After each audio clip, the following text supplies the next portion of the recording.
Nathaniel S. Butler, Getty ImagesLeBron James is averaging 27.3 points, 8.7 rebounds and 8.0 assists with a 59.6 true shooting percentage (TS percent) for the Los Angeles Lakers.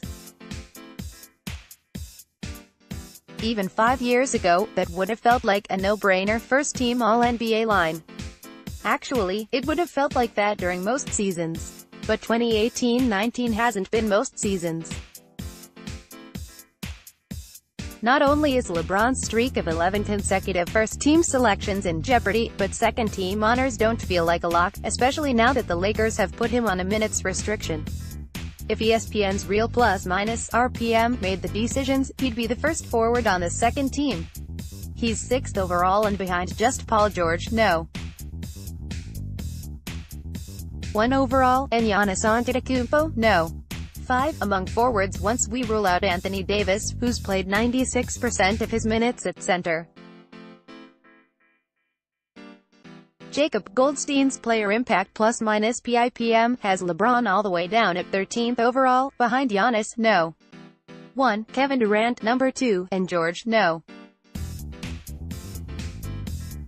3, if you sort every player with at least 250 minutes by the average of their ranks and 10 catch-all metrics, RPM, PIPM, box plus-minus, win shares per minute and game score per minute, plus the cumulative variations, LeBron checks in at no. 13 overall and number 4 among forwards. Again, he trails Giannis, number 1 overall, George, no. 5, and Durant, no. 6, and in that exercise, Kawhi Leonard, no. 16, Blake Griffin, no. 18, and Pascal Siakam, no. 19, were all hot on his heels. Tony Avelar, Associated Press. Every forward named thus far plays on a squad with a better win percentage than the lottery-bound Lakers.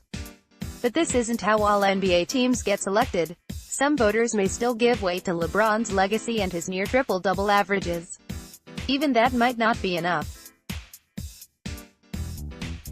Take NBA.com's John Schumann as an example and note the other 4 roundtable members agreed LeBron's first-team streak would end. As things stand now, I would have 4 forwards, Giannis Antetokounmpo, Kevin Durant, Paul George and Kawhi Leonard, ahead of James on my All-NBA ballot.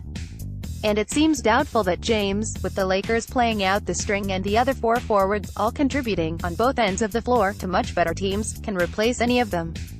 In the final month of the season, for the first time in over a decade, LeBron doesn't have the numbers, narrative or team success to claim status as one of the NBA's top 2 forwards. Giannis is the betting favorite for MVP, per Oddshark. Basketball Reference's NBA MVP award tracker gives him a 52% chance to secure the honor. James Harden is second at 20.7%.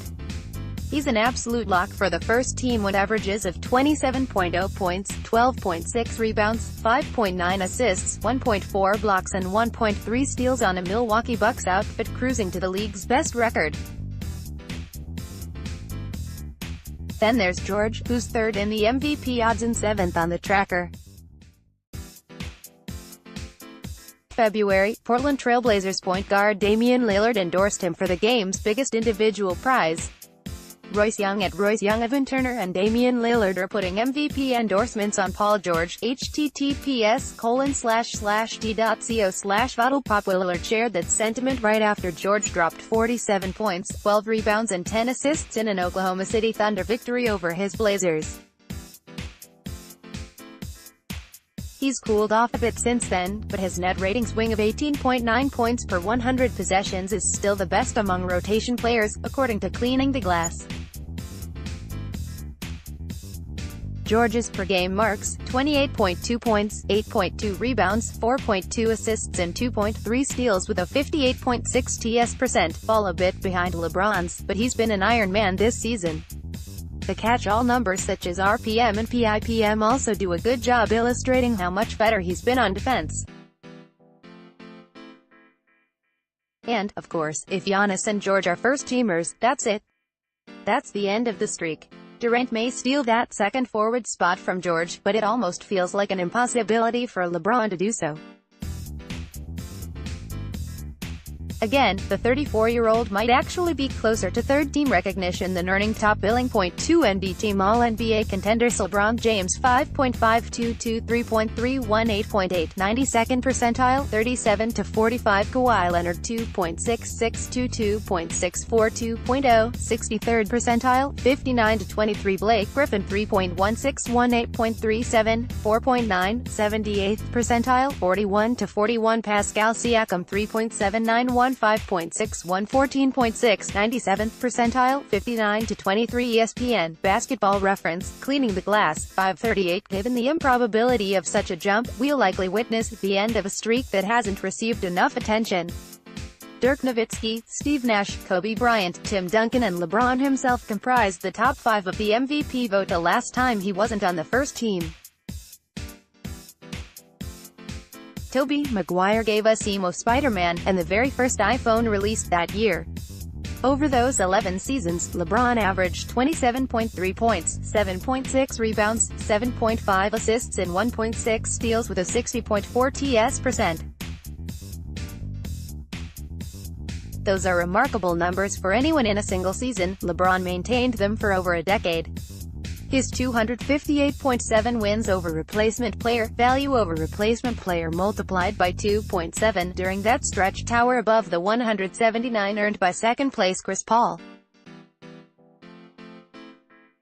In fact, the gap between LeBron and CP3 was about the same as the separation between CP3 and 8th-place Kyle Lowry, 97.7. Karl Malone is the only other player in NBA history to string together 11 consecutive first-team All-NBA selections, and he was nowhere near as dominant throughout his streak. From 1988-89 through 1998-99, the Utah Jazz legend accumulated 194.9 wins over replacement player, just ahead of Michael Jordan's 189.8. Jordan, of course, missed some time to play baseball. Throw in LeBron's 4 MVPs, 8 consecutive finals appearances, 3 championships and 1 scoring title, and this is arguably the best prolonged stretch of individual NBA basketball. While this season will almost certainly end the streak, it should also give us a chance to reflect on those 11 years of dominance, unless otherwise noted. Stats courtesy of Basketball Reference. Inaccurate leading into games March 13. Andy Bailey covers the NBA for Bleacher Report and SLC Dunk. You can follow him on Twitter, @AndrewBailey, or listen to the podcast he co-hosts with Bleacher Report's Dan Favale, Hardwood Knocks. Pistons assistant GM, and former 15-year NBA veteran, Malik Rose joins Howard Beck on the Full 48 to discuss the surging Pistons, Blake Griffin's growth as a player and why so many people in the NBA seem to be having trouble with social media.